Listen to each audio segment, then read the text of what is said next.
9 de febrero, un día como hoy, en 1978, Ecuador y el resto de Latinoamérica se enteraban de la muerte del ruiseñor de América. Así es, Julio Jaramillo. Quédate y te cuento la vida del cantautor ecuatoriano más conocido del siglo XX. Sus éxitos, los muy pocos fracasos que tuvo, sus virtudes y sus defectos. Julio Alfredo Jaramillo Laurido nace el 1 de octubre de 1935 en Guayaquil, en un pequeño departamento en las calles Gómez Rendón y Villavicencio. Su padre era de Machachi y su madre guayaquileña. El matrimonio Jaramillo Laurido tuvo 3 hijos, de los cuales Julio era el del medio. Y en ese entonces, Julio, que tenía casi 6 años, pierde a su hermanita de 5. Y vaya que este mundo es cruel, porque pocos días después su padre también muere.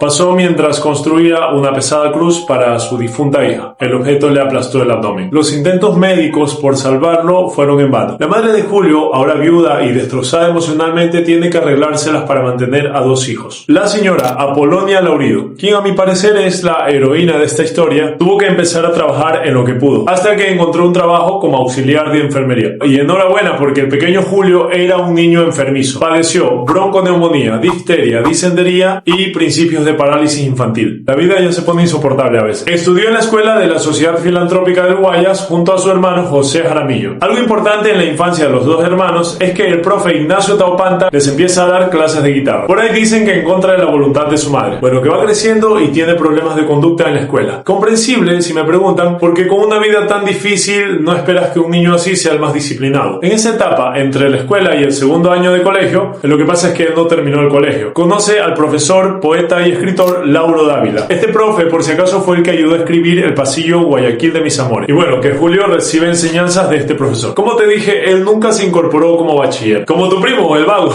Solo que con talento. A los 15 años, JJ gana un concurso en la radio. Y el premio de eso era poder presentarse como un artista pagado en un centro nocturno de Guayaquil. Esas eran las redes sociales de esos tiempos. Era la manera que tenías para hacerte conocer. Y así, en su adolescencia y juventud, fue sorteando su progreso entre presentaciones musicales, trabajando en una zapatería haciendo calzado femenino y después en una tapicería de muebles. Transcurren los años y su hermano, el Pepe Jaramillo, se vuelve un músico reconocido. Julio le acompaña de vez en cuando y en una de esas ocasiones, estando en una radio, se pone a tararear un tema de la señora Fresia Saavedra, sin imaginar que el señor Guacho Murillo, un señor random que andaba por ahí, era el esposo de dicha cantante y lo estaba escuchando. Y parafraseando a la misma cantante, Guacho se da cuenta de que Julio tenía una voz especial y lo empieza a preparar. Y aquí hablemos un poco de la voz de Julio. Está clasificada como tenor ligero, dramático.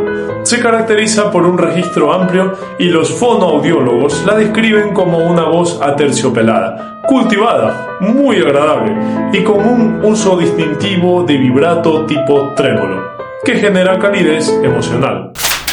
O como decimos los que no sabemos de música, ese man cantaba vacancísimo. Si bien es cierto, hay un talento innato en Julio, también es importante mencionar que tuvo buenos mentores. En 1952 es invitado por el trío Los Soberanos a grabar la marcha política Nuestro Líder para el candidato presidencial Carlos Guevara Moreno. Y es esta la primera grabación del joven Julio Jaramillo. En estos días hace sus primeras presentaciones en Radio Cóndor. En 1954 graba junto a Fresia Saavedra un Yarabí, un disco que dedica a su madre, titulado Pobre mi madre querida. Ambos colaboran hasta en 6 oportunidades. Desde allí empieza a ser conocido aquí en el Ecuador. Su fama crece y en el 56 llega como solista al mercado, porque graba para el sello Onyx el vals Fatalidad. Y bueno, que los escenarios de Guayaquil y otras provincias se llenan para escucharlo. Las radios emiten sus presentaciones y se nos casa Julio por primera vez en 1955 con María Rivera, antes de cumplir los 20 años. Que me parece raro porque en esos tiempos la mayoría de edad se cumplía a los 21.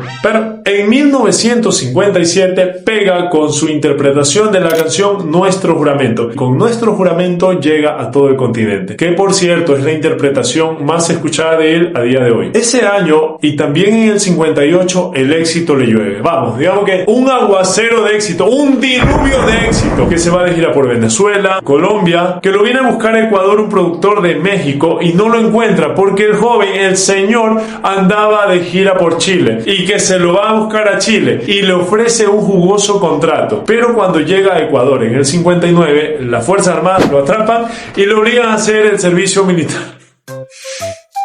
le obligan a hacer el servicio militar, a mí nadie me quita la teoría de que los coicos le tenían envidia. Que sí, que el cuartel era obligatorio en esos días, pero ¿qué necesidad había de encerrar a un artista que nos estaba representando súper bien en el extranjero? ¿Qué les pasa a estos manes? De cualquier forma, se daba sus escapadas para cantar en uno u otro lugar. En 1960, en El Salvador, se casa ilegalmente con la cantante Coralia Valle. De hecho, esa boda fue televisada. O sea, el tipo infiel, ilegal, sinvergüenza, de todo un poco, cantante, bohemio, poeta y escritor. Luego de esto, ese mismo año retoma el plan de irse a México, donde tuvo desafíos musicales, porque allá la industria era un poco más exigente, pero se adaptó sin problema. Bueno, que se radica allá y consolida su éxito. Pero lo expulsan del país azteca por conductas inapropiadas, indebidas, indecentes, ilegales. Dicen que se quería beber todo el tequila de México. ¡Mi destino! ¿Cuál es mi destino? Pues chupa. No, según dicen, golpeó a un policía en estado de embriaguez. O sea, Julio estaba en estado de embriaguez. No sé si el policía estaba en estado de embriaguez, no lo conocí, nunca hablé con él. Bueno, por estos tiempos también triunfa en Argentina. En Uruguay también, donde le reciben, mira, con pompa, un recibimiento comparable a un recibimiento presidencial. Su arte crecía tanto como su capacidad para ser mujeriego, es decir, muy rápido y de manera exponencial. Visita eventualmente Ecuador. En el 64 viaja por Centroamérica. Éxito tras éxito junto a otros artistas. Quieren grabar con él para tener la venta de sus discos aseguradas. En 1965 JJ interviene en la película Fiebre de Juventud, pero no destacó como actor. Digamos que su actuación era como las pensiones alimenticias para sus hijos. Quiero decir que quedaba debiendo. Uno de esos días, allá por el año 68, se rumora que tuvo un romance con una señora y días después tuvo un romance con la hija de la señora. Bueno, que según él no sabía que era la hija de la señora. Mira, yo qué sé, tratándose de Julio Jaramillo hay que esperar de todo un poco. Y bueno, que en su reputación después de esto se arma un San Quintín del carajo. Lo cierto es que por ese motivo, además de la envidia que se dice muchos le tenían, en una presentación unos tipos llegan y le empiezan a gritar cosas. Quienes chismes más, chismes menos, eran asalariados. O sea, les habían pagado para que vayan a hacer ese relajillo. Y bueno, que después de eso solo tiene una presentación en Radio Cristal y decide irse a Venezuela. Más o menos diciendo: me voy para no volver, montón de cholos y guacharnacos, como dice Felipito. Y en Venezuela encuentra su segunda casa, su segundo hogar, seguramente por el atractivo de sus mujeres, sus playas, digo, el atractivo de sus playas. En Venezuela populariza Niégalo Todo, 5 centavitos y Mi Muchachita. Graba a dúos con Olimpo Cárdenas, Daniel Santos y Alcia Acosta. Eventualmente visitaba Ecuador porque extrañaba a su madre y en más de una ocasión lo encarcelaron por no cumplir con sus obligaciones como padre. Entre 1970 y 1975 graba canciones del folclore venezolano, convirtiéndose en el mayor vendedor de discos de ese país. Y por eso lo apodan el Pégalo Todo. En ese tiempo se vuelve a radicar en México y dale que lo deportan otra vez. En esta ocasión fue porque al parecer golpeó a su esposa. No la esposa que te mencioné hace un rato, ni con la que se casó ilegalmente. Tenía otra esposa en este tiempo. La argentina Gloria Reich. Gloria Reich. Gloria Rich. No sé cómo se pronuncia, no hablo argentino.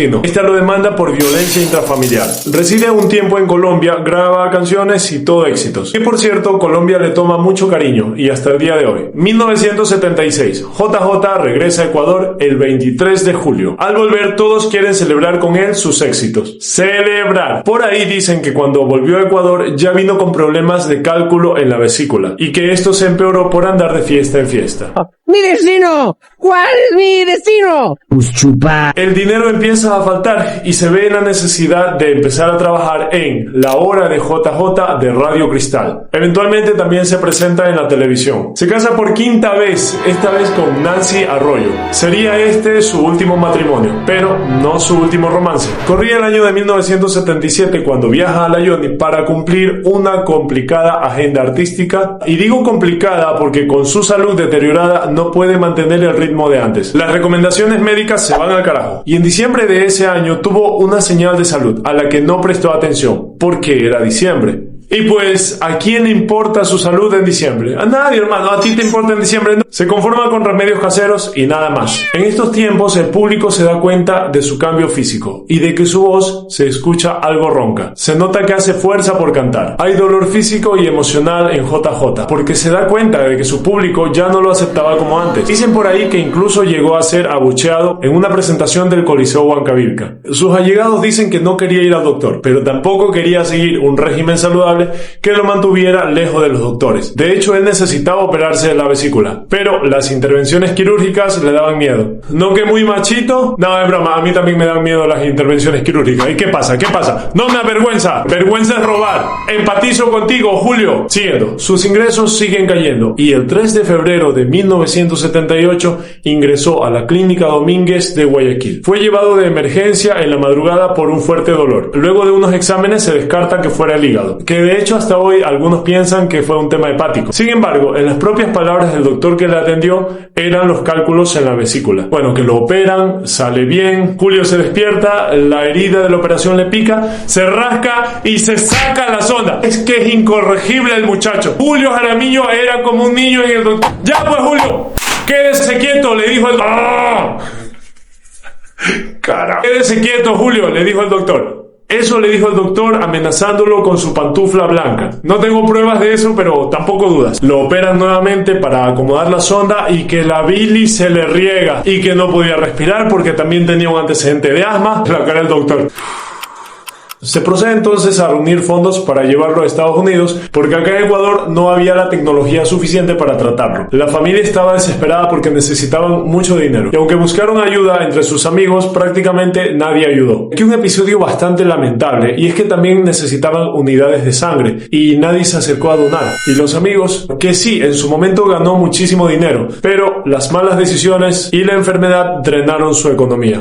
Un día de esos el doctor sube a la habitación de Julio y lo encuentra llorando y le pregunta a la esposa qué le pasa. Y ella le dice: doctor, es que está un poco triste porque hicimos pedidos de unidades de sangre y prácticamente nadie se acercó a donar. De estos días de clínica se cuentan varias anécdotas. Una de estas en palabras del propio doctor. Dice que cuando lo desentubaron le pidió a él, al propio doctor, que le trajera una comida nada saludable y una cerveza. Ya, más guayaco que eso no puede ser. Mientras que la esposa oraba por su salud, el señor seguía con las tentaciones de la carne de chivo. Otra anécdota, dice que pedía que le pongan sus canciones y eso lo emocionaba al punto de las lágrimas. Un 9 de febrero, Julio Jaramillo sufre un paro cardiorrespiratorio como consecuencia de una sepsis originada por el derrame biliar en su organismo. Luego de su muerte, la noticia llega a toda Latinoamérica. Miembros de su familia y personas allegadas llegan a la clínica para darle el último adiós. Bueno, que la noticia se riega por todos los medios y en la parte de afuera de la clínica se reúnen unas 3.000 personas. Y de allí llevan en hombros el féretro hasta una sala que se había preparado en Radio Cristal. Allá, unas 6 cuadras de gente haciendo fila bajo la llovizna, llorando, cantando sus canciones para dar el último adiós a Julio Jaramillo. Figuras internacionales envían sus condolencias a su madre y esposa, entre ellos Mario Moreno Cantinflas. Su familia se quedó prácticamente sin recursos y al parecer tuvieron serios problemas económicos. Ahora bien, ¿cómo era la personalidad de Julio? ¿Cómo lo veía su familia? Sus allegados dicen que era una persona muy humilde, muy carismática, muy de pueblo, muy de barrio, extremadamente sociable, muy cariñoso. Era cariñoso con todas las personas, con todo el mundo, muy amiguero. Fue un padre bastante ausente. Que a ver, ¿cómo dedicas tiempo de calidad a 27 hijos? Ni que hiciera el Jutsu clon de sombra. Qué difícil que es la vida de un artista. Dicen que se ponía de mal humor si le intentaban corregir algo de su vida personal. Y tenía mucho que corregir, amigo mío. Era un mal administrador de sus recursos y un mal negociante. Siguiendo esta línea, dicen que tampoco llevaba un registro ordenado de todas las canciones que grababa. Y es aquí la razón por la que toda su discografía no ha podido ser cuantificada. Dicen que llegó a interpretar alrededor de 2.000 canciones, aunque su familia asegura que fueron más de 5.000. En varias ocasiones, escuchándose en la radio, decía: ese soy yo, pero lo que no reconozco es la canción. ¿De dónde fue que yo grabé eso? Hoy suman un total de 49 canciones de su autoría, registradas en la Sociedad de Autores y Compositores del Ecuador. Sin embargo, se cree que escribió muchas más. Lo mismo le pasaba con sus hijos, porque aunque se sabe que 27 son reconocidos, se cree que tuvo más de 50. Y ya está, hasta aquí el video. Espero que te haya gustado. Si quieres una moraleja,